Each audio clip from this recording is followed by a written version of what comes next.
we are ready to start.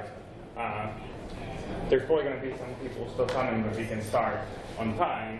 Because if I'm going to first just introduce myself and do a little bit more less important things than the topic of the session. So if you want to follow the session on your own computer, you can see that URL for the slides on the bottom of the slideshow. The slides will be also available on the same URL after this session. I will tweet the URL so you can get it if you don't remember it. So let's start by introducing myself, so you know a little bit of background of myself. So my name is Lauri Eskola. If you wonder where my funny accent comes from, it's Finnish accent. It's one of the common, well-known accents, especially from the Formula 1 drivers, because they have pretty strong one. If you know Mika Häkkinen or Kimi Räikkönen. I'm Drupal Team System co-maintainer. So I've been working quite a lot on the Drupal 8 stuff. I work for a Finnish Drupal company called lauriii. And besides my work, I love kittens, and for that reason I loved Mark Drummond's yesterday's presentation, because every slide literally had a kitten. And I love to add new kittens in the Drupal core. And I like to break Bartik. Whoa. Let's zoom out. Now it looks a little bit better. So, let's start with the Drupal 8 core themes. This is a little bit out of the topic, but I want to include this still in my presentation because it's very important and it's difficult to understand what is all this about, because it's very different than what it used to be in Drupal 7. So in Drupal 8, we have two new themes, and they are called Classy and Stable. Stable is the theme that you will use by default if you don't specify any base theme. So we have Classy, which is the same as Stable, but it has classes. And Stable is the same as Classy, but it doesn't have classes. And then we have the actual themes that will show some kind of an interface. Bartik 7 and Start. Those are the same from Drupal 7. The reason why we have this is because of Classy is the one that you should be extending if you want to have classes. Stable is the one you extend if you don't want to have classes. In this picture, you can see the light blue ones. They are the other themes we have, other options that you could extend, but they're the ones that we don't support. They are the ones that are part of the Drupal product. So we can keep improving them during the life cycle of Drupal 8, which means that, let's say, if you want to improve Bartik's markup or visuals, we can change that. If we want to improve the Drupal core's markup or the visual, how it looks, we can change that. So core, Start, Bartik, and 7 are all part of the Drupal product. They are not an API for anyone building Drupal sites to use them as a base. So if you want to build an admin team based on 7, you should copy everything that is in 7 and create your changes in that. Unless you are willing to keep up with the changes that we are going to make in 7. So just one more slide explaining this, just to make sure that everyone knows which theme you should be extending. So I have this flow chart, which has a starting point here, which is selecting Drupal 8 theme, Drupal 8 theme. And if you want to have classes, you always have to extend Classy. There's no other options. But if you don't want to have classes, you have two options. And it depends on if you want a backwards compatibility. If you want, you have to use Stable. If you don't want backwards compatibility, if you don't need that, you can extend Core. So in Core, there is no way of getting classes, so you have to use Classy always for that. There has been some talks of having another version of Classy, which would be Classy and Stable, or something like that. That's just the work in progress name for that. But that would be the option to have classes, but not have the backwards compatibility, so that we would have all the different combinations. But that would mean one more theme in Drupal 8, which not all the people are that happy about. So let's proceed for the main topic of today's session, which is mainly about the theme system and tweaks. So let's start with the theme system. And this is the basic pipeline that everything you output through the theme system goes through. So these steps are common between everything you output. And all the examples I'm giving about this, you can find from this GitHub repo. You can find lots of useful code examples, and it should be a pretty working module. So everything starts from the hook theme, and what happens there is, I'm going to come here so I can see myself too what's happening.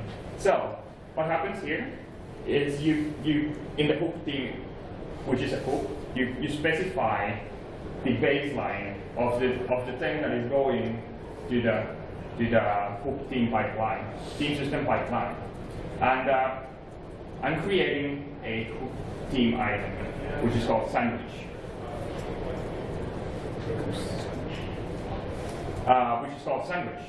And inside the sandwich, I can specify methods that are related to that. The most common one that you need is the variables that are going to be always in the pipeline. The reason why the variables are being set here is because you want to be able to trust every time you are in each piece of the pipeline that these variables exist in the array. But you don't have to do any ifs, any empties, you don't have to do any sets for these, because they will always exist. They will always come from here. And that is very important in the PHP, because that will give you warnings. It was more important when we were in the PHP template, because that was necessary even in the template. Twig doesn't give warnings if a variable doesn't exist. You don't have to fix safe mode and enable. So you can print anything you want, even if it's non-existent and it doesn't cause any warnings. But this is for the PHP part. There is also lots of other methods that you can provide here, like you can tell that this hook theme implementation is extending some other hook theme implementation and gets the default values from there. But you don't in the basic use cases, you don't have to care about that information at all.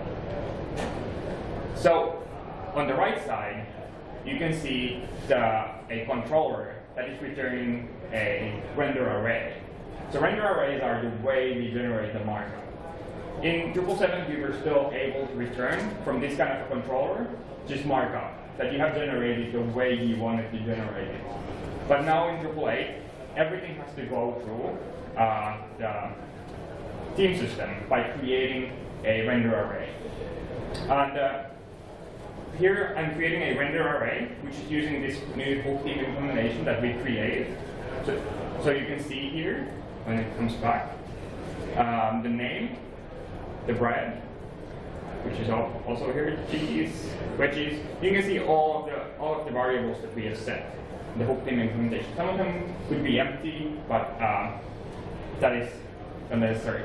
Then we have some additional information here, which is attached, which you can always trust is going to be here, but we are going to set it here because it is just additional information that the render system is going to use to attach a library. So this is how you create a render array for your newly created theme implementation. Let's proceed with that. So what happens after that which has been done? What is the first thing that we are going to do, the process, that render array? So first thing that happens is that we go to the theme suggestions. We generate new theme suggestions, and we provide you a way to alter the already generated theme suggestions.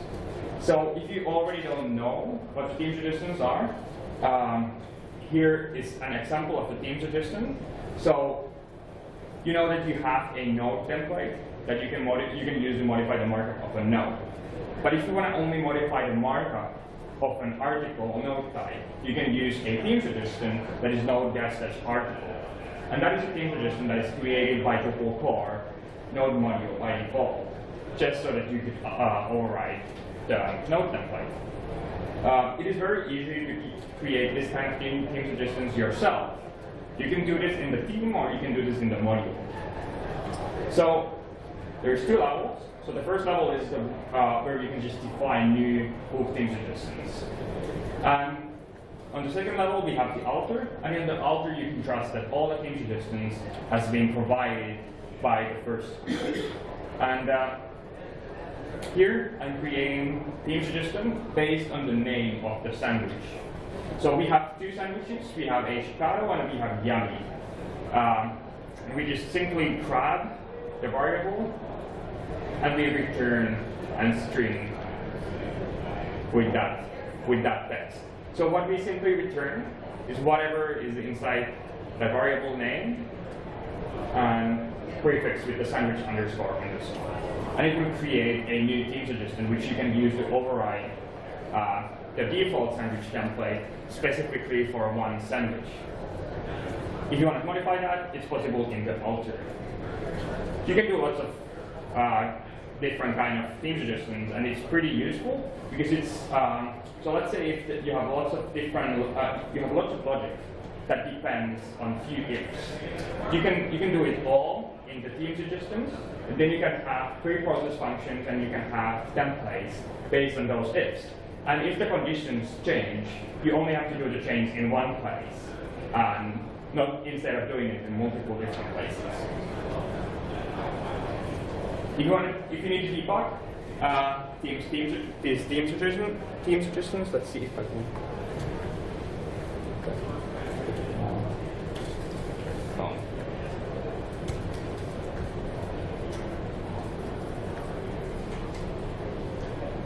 For some reason, it's cutting a small bit of the code example, but we probably can live with that at least for now. So. In the services.yaml, what you have to do is to create a twig config and set debug rule, which will override the default value in the services container to set the twig config debug on. And that will result the theme system to print all of the different theme suggestions inside the markup. So you can see, okay, for the node, we have actually a template for the view mode. We have one based on the node type, and we have one based on the node type and the view mode, which is even more specific. You can see which of the theme suggestions is being used right now to help you determine which one of the theme suggestions should you use if you want to override it for a more specific use case. And what we are now missing here, because that is being cut down for some reason, is that it will show you the exact path of the current template that we are outputting. So let's say, because we have multiple themes right now, we have the classy, we have stable, we have something coming from the core, it might be difficult to know where your template is coming from if you wouldn't see that information number. So here you can see which theme is your template actually coming from. So that if you extend classy, you know if you need to copy it from classy or stable to help me out with that. It's very useful. After the theme suggestions, we get to the pre-process level. And pre-process level is something that we probably at some point are going to try to get rid of, more or less. So use it when you need it, but we will try to find replacements for that. I heard someone laughing. Get rid of it. Just get rid of it. Yeah, I mean that's the plan. But we need replacements. That's the idea. That's the problem. And with the current system we have, it's really complicated to create a replacement. So it needs pretty low level. We need to go deep. We have to go deep in the render system and clean system to change things to make it work the way we want it to. So the problem with this is that there's lots of expectations that something is going to happen and something is going to be called, and if that is not going to be called, it's really difficult to debug why is it not being called or where is it being called. And if you are debugging like in which order are these things happening, it can be very difficult to figure it out because you haven't defined it yourself. Instead, Drupal itself sets all of these expectations. And for that reason, we probably want to get rid of pre-process functions at some point.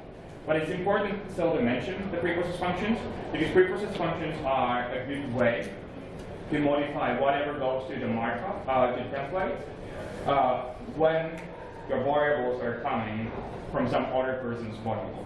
So if you're altering a Drupal core variables or some contributed module variables, the preprocess function right now is a pretty good way still to alter things. But let's say if you're creating your own module, I wouldn't suggest to use preprocessing there. I would suggest finding other possible solutions. I will explain the other solutions in a few minutes. So I'm going to explain the preprocess functions first. So every hook theme implementation has template preprocess hook function. There can be one instance of this. It is not actually a hook. It is just a preprocess function. So the reason why it's not hook is because it's not prefix with hook, and there can be only one instance of this. And it always has to be the module specifying the hook theme implementation who is creating this function. So sometimes there is a little bit of confusion which one should I be using, because there is lots of examples online that says theme underscore preprocess hook. And then there's template preprocess underscore hook, and then there is hook preprocess underscore hook. So it creates lots of confusion. Which one should I use of these? So there's only two ones. So there's the template preprocess function, and there's the hook preprocess function one. The theme underscore preprocess function is the same as this one, but it's just in the examples they use the theme name as an example. But the template preprocess function can only be one, and it creates the initial preprocessing of this hook theme item. And the reason why we have the template preprocess function is because the modules don't have hierarchy. They don't have anything specified so that the module specifying the hook theme implementation could preprocess something before the other modules come to preprocess it. So we have the template preprocess function so that the module specifying the hook theme implementation can specify one preprocess function that will be always run before any other module's preprocess function, so that they can trust that that preprocessing has happened before the other preprocess functions. Makes any sense? Hopefully it makes a little bit of sense, because I'm going to proceed. There is no specific questions for that. So after the template preprocess function has been run, we have the hook preprocess function, which is going to be run in every module and every theme. First for the modules, then for the themes. And after that, in Drupal 8, we have now the specific preprocess functions. So let's say if you have a theme suggestion that is for the sandwich underscore Chicago, it will run a preprocess function for that specific template. So you can even override for the specific theme suggestions, the variables. After the preprocess functions, we get to the template, finally, which is probably the most fun place to play, because there you actually see markup. Here is an example of the twig template. You can see the variables coming here. I'm not going to talk about the twig right now. I'm going to proceed for the other part that I mentioned, which is the how do we replace the preprocess functions? What should we do instead? I have this very, very confusing picture here, which I'm going to explain a little bit because it's too confusing otherwise. So, render system depends on the theme system. Render system, when you use a render element, does its own re-rendering before putting something in this theme system pipeline. And when you use render system, theme system is kind of like in the middle of the render system pipeline. So let's say this render element, do you know what is render element? Anyone who doesn't know what is render element? Okay, so render elements are let's say our form API is based on render elements. When you say type input or type text field, that is a render element. And what happens when you do that is that we actually create a render array in the render system that goes to the theme system. And what happens there is we create a render array which is like, we want to have this form element and we want to set these attributes in that form element in the render system. So it kind of like does a very, very early level pre-processing for what's going to be set in the theme system. So So what happens when you create a render element? Let's say the text field is a good example. You create a text field. In the pre-render, we set of attributes, and we set which theme function, the hook theme implementation should be called in here. And then, after all of the pre-render callbacks has been called, we just push it for the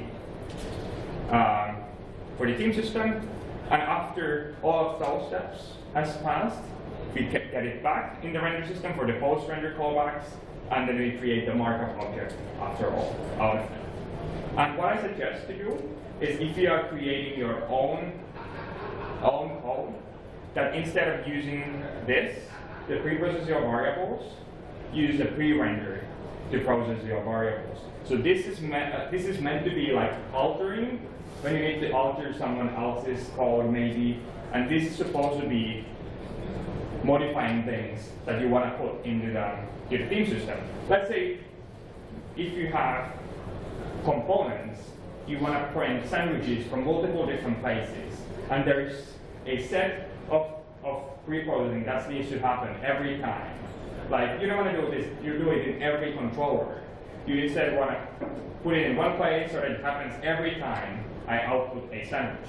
Then I suggest to use a render element and pre-render, and then the theme system won't do any altering for that. It will only generate the markup based on the facts that it gets from the pre-render callbacks. And how do you create a render element?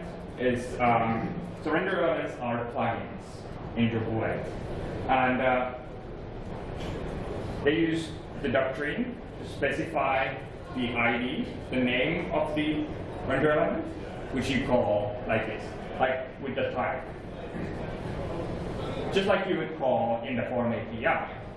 You create your own render element that you can trust. You can specify default values again in the getInfo method, and then you can specify the pre-render function in the getInfo. And whatever you put here, let's say the bread, which is here. If you want to specify a bread in the render array, if it's in the both places, whatever is in your render array will override the value from the render element. So it's just for the default values, and you can override it easily in your render array. Here you can see how you can create your own pre-render callback. You simply just create a item called pre_render, and then you specify what it should be calling. And it can be a function, just simple function, or it can be a method inside the class. It has to be a static method, so that it can be called outside.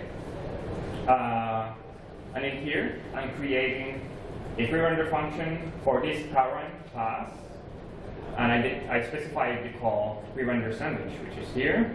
And what happens? I will get the current element as some parameter here, and then I can make my modifications and return the new element out of there. So what I'm doing here is, if the sandwich name is Chicago, I'm adding a new condiment that is mustard. So you can do this kind of logic, because you want every time someone prints a Chicago from multiple different controllers, you want to add the mustard as an option. Then you can use the pre-render instead of using the pre-process function to do this.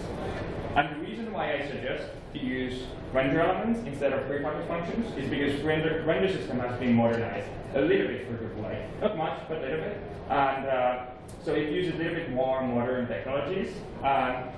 Testing this with unit tests is way more easier than testing whatever is in the pre-process functions. Also, this is not based on expectations. This is based on what you specify it to call and which order. So it's way more easier to debug and understand what's happening and which order.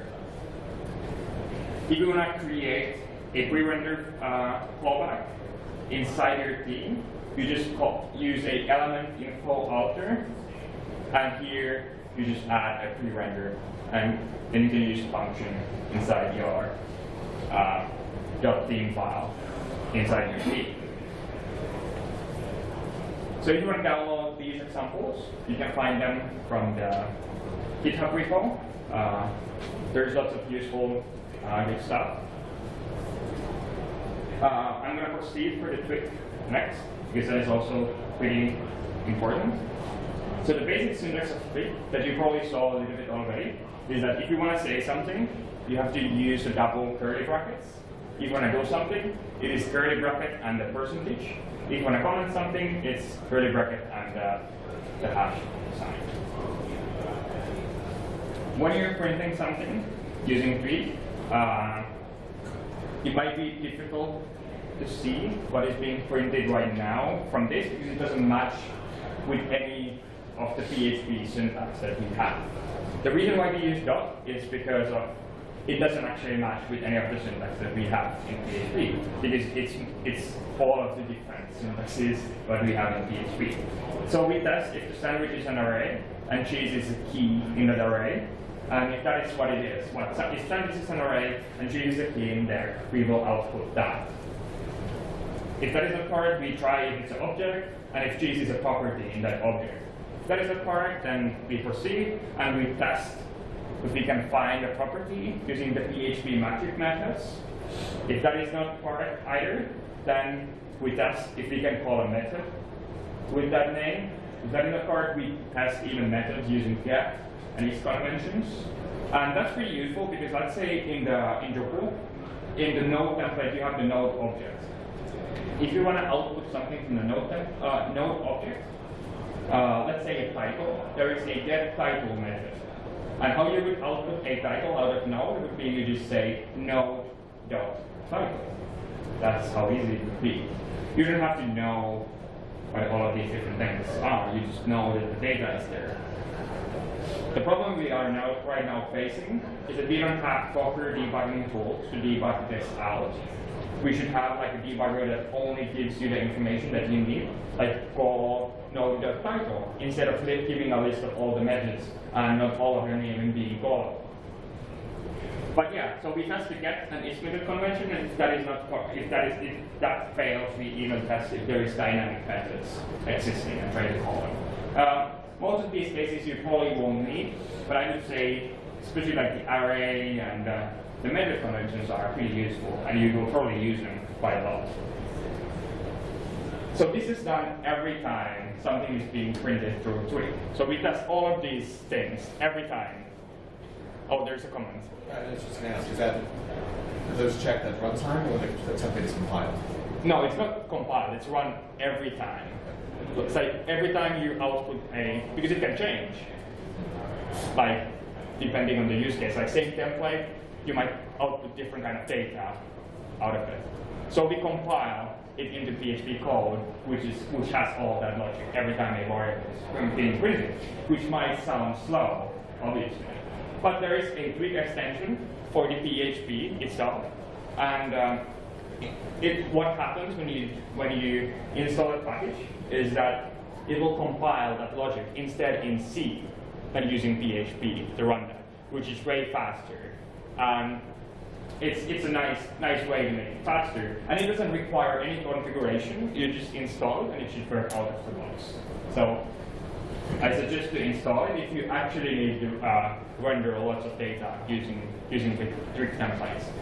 That is not what you need to do pretty often, because Drupal 8 has pretty good caching, so that things are cached more often than in Drupal 7, which is nice in terms of this.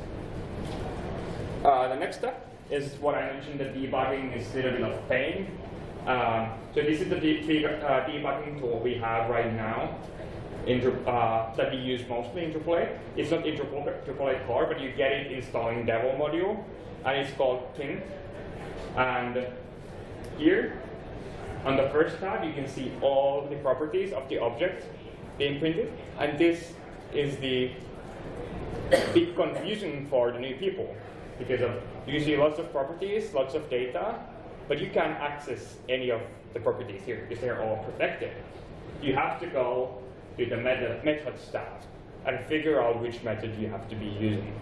And that's what we have been thinking of, because this is not very nice for the teamers, because they probably don't understand what is all of these different things, that we would create just like a simple list of all the things that you are actually able to use. So let's proceed with what Twig provides itself. Twig has filters. One good example of a filter is length filter. So it takes whatever is here before the bar sign as a parameter for the function that it's mapped to, and returns it in a different format back inside the Twig. And the length filter takes this, calculates the length of that whatever is put in there, and returns it back. And the length of the kitten is 6, so returns simply just 6. So filters are kind of like PHP functions, but they are just meant to be simpler, and they are meant to be taking this as a parameter to them and somehow using that data to do something. It's a little bit complicated just to explain what is the ideology of this, because that's simply what it is. And then we have the functions, which are usually they usually do something more complicated.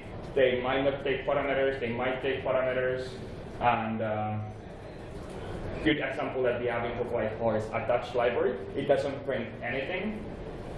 It just simply attaches a library into this template, so that every time that template is being printed, a specific library is attached to it. One really nice enhancement we got in Drupal was getting rid of the hide function. It actually exists, but it is not available in the Twig files, which is good. Instead of using the hide function, you should be using without filter. So what it does, it simply takes the render array, or whatever array you have, and returns it without a specific items in there. So what happens in the 777 when you use hide function is we change the state of that array. We mark that item inside that array as printed. We do the same for the links, and when you print that out, you will get everything except these two things. But if you want to print it again later, the state is still the same, it will remain. So it might be very confusing because the state might have changed earlier somewhere else, and you don't know where it is, and you don't know why that happens, and then you have to use show function to show it again. The reason why I know it's very confusing is because I saw the hide function in Drupal 8 being used half a year ago somewhere, and it was like maybe 10 rows on top of it, and I couldn't just figure out what's happening there.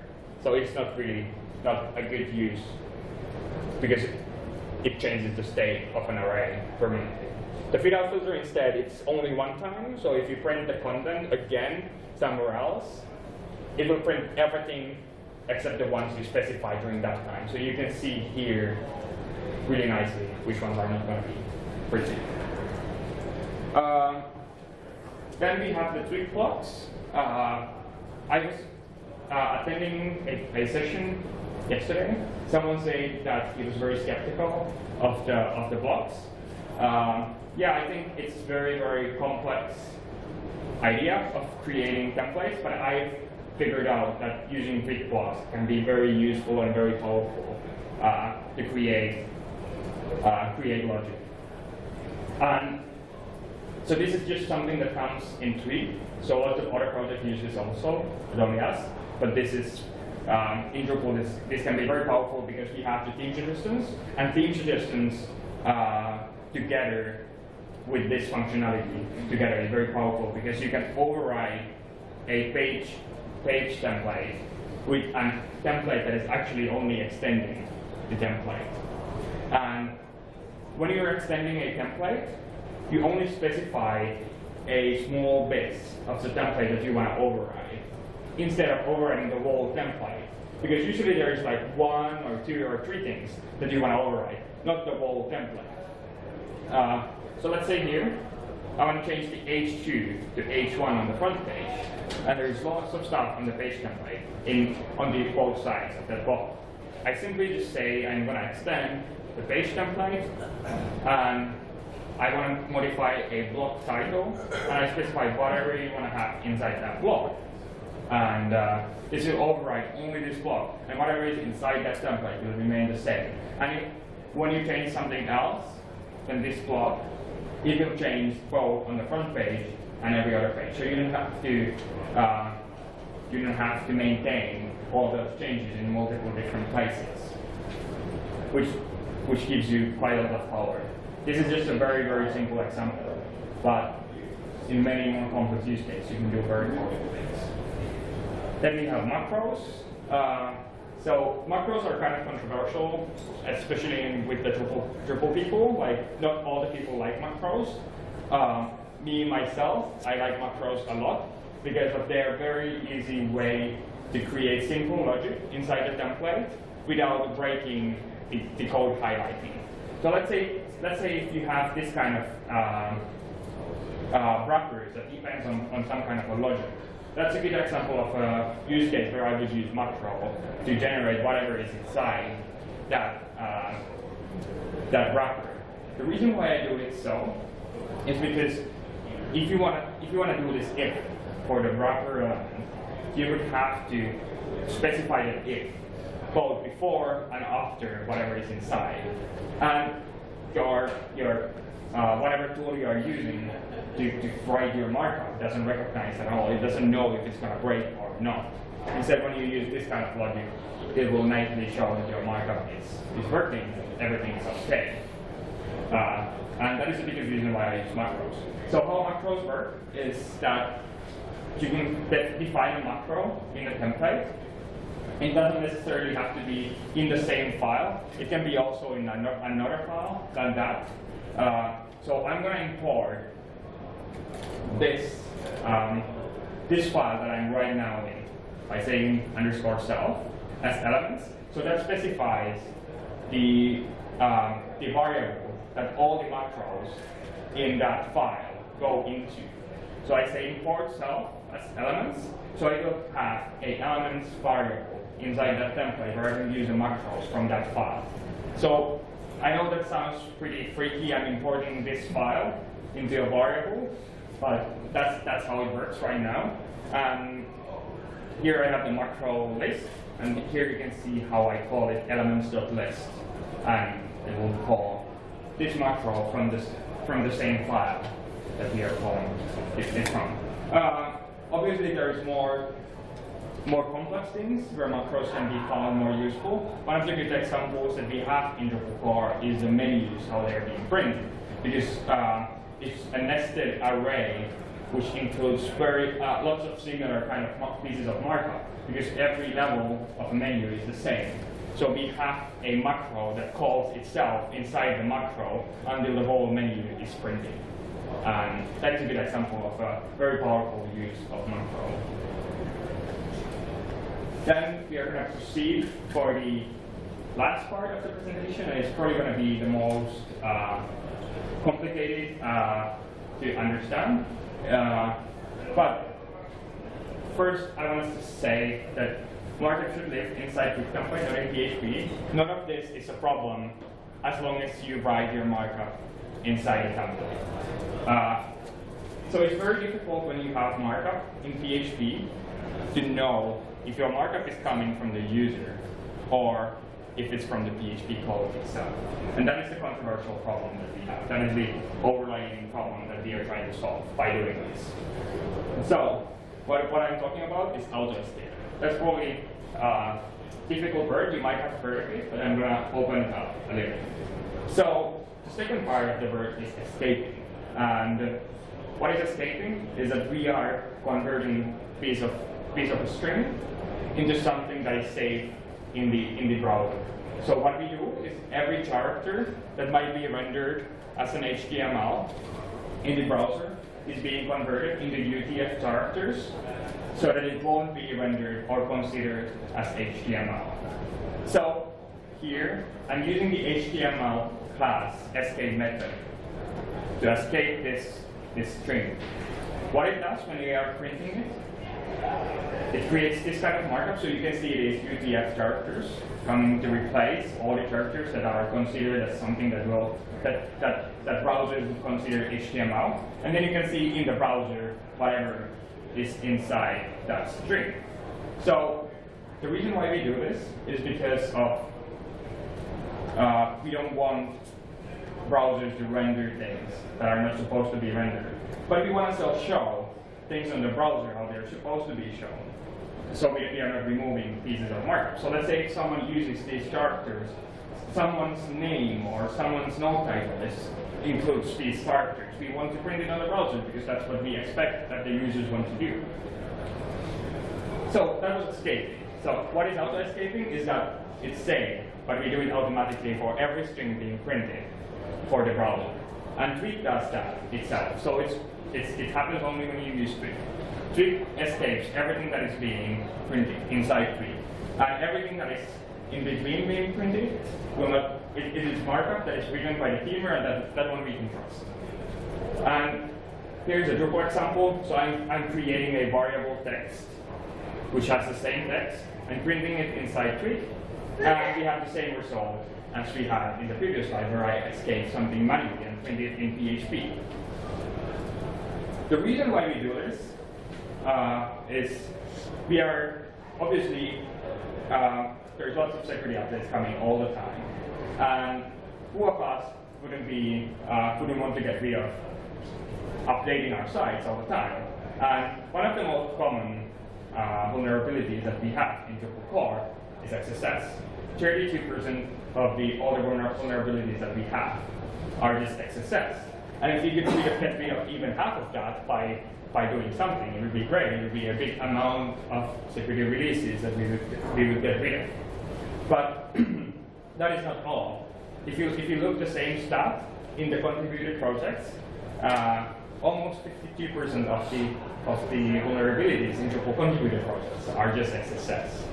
And if you could get rid of half of this, it would be even more of the security releases that we will get rid of. And that is the reason why it is so important that we auto-escape our things.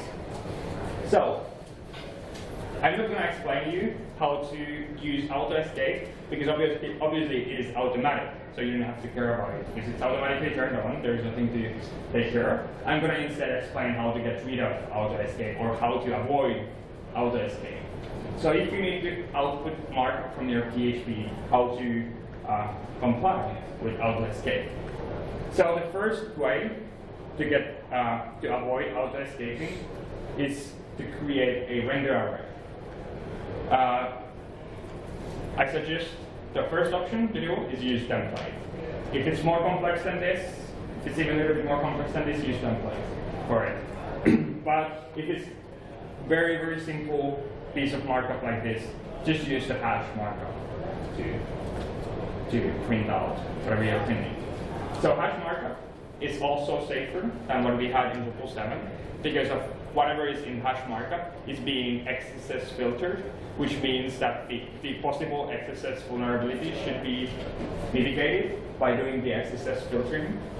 And now that I say that we have also a possibility of doing XSS filtering, I wonder there are some people who question why are we not XSS filtering all the markup that we are outputting? Why don't we apply it for everything that we do?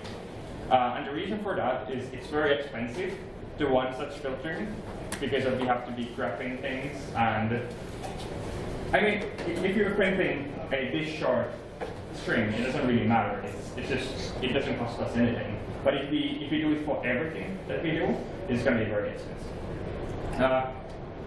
So EM is one of the whitelisted elements that we can trust on, that doesn't do any harm. So you can output EM using the markup very easily. And then you can see the nice italic even on your browser, and the text is not escaped in the HTML. There is other ways to avoid auto-escaping than creating a render array, because that is not always possible. One of them is to use the formattable markup, which is a horrible name, but that's what it is. And some of you probably know format string. That's what format string is in Drupal 8 called. It's an object, whereas the first parameter, you give the string with the placeholders, and then you give an array with the placeholders. And here we can know that if all of the parameters that we have, all of the all of the variables, all the placeholders has been escaped. Whatever gets left here is put by the developer. We can trust on that, and then we don't have to do any escaping for that. So we don't escape formatable markup. Obviously, this has its caveats, this whole thing. So when is the strings actually saved that you are outputting, because they are not always that safe. So the basic rule is that whenever the escape string is being printed in the HTML node, and now everyone is probably like, what is that? I'm going to explain that quickly. I'm going to give some practical examples. So HTML node is the place where HTML can be rendered as HTML as we know it. But if you are, let's say, inside an HTML element, you can't write HTML markup in there. And that's why a completely different set of rules apply for escaping the string at that point. So let's say here, I'm setting this escape variable inside this HTML element. You can see it's inside, not between the starting and closing of the element, but instead where the HTML element is being specified. And that is not a safe place to output your escape strings. One other quick example is href. Obviously, a completely different set of rules applies when you are in href. There is like completely different kind of completely different set of possible methods to attack when you are outputting something inside href. Good example here is the second one, where I'm outputting a JavaScript alert, and there is no single character that would be escaped by the autoescaping. We have fixes for this. The first one is just don't output your variables inside HTML starting or closing elements. Second one is if you are creating href, we have a new placeholder that is column, and you can use, it will escape your variable using the set of rules that is necessary for an URL. So this one wouldn't cause any harm if this kind of thing would get into this attribute. There's some other problems. This is just basic PHP. This is I'm just explaining some of the problems that we've figured out in Drupal 4. One of them is the function, which returns a translatable object, and putting object as an array key, even though there is a toString method, will cause you a fatal error because the objects are not supposed to be array keys. So it's just one reminder that things that you taught in past were strings might not be strings anymore, because we have to know what is their background, where are they coming from. So in order to put that object as a key for an array, you have to pass it into a string. Also, autoescaping, like I said, is only enabled for Twig. Whenever you're using any of your custom templating engines or theme functions, your stuff is not auto-escape. So, for that reason, we removed the PHP template completely from Drupal 8 core, because basically the whole PHP template was a big security hole in this sense. And what we figured out is that we replaced it with the 9-cat templating engine, which is a joke templating engine, and it's being used to test that defining theme engine is possible. And so what we say what Morten said, no, those have to be used culture. Culture would say that we replaced a joke with another. What we figured out, so me and Daniel basically created this, was that it was faster, it was more secure, and pretty much all the way better than PHP template, what we figured out. So that's my presentation. Any questions?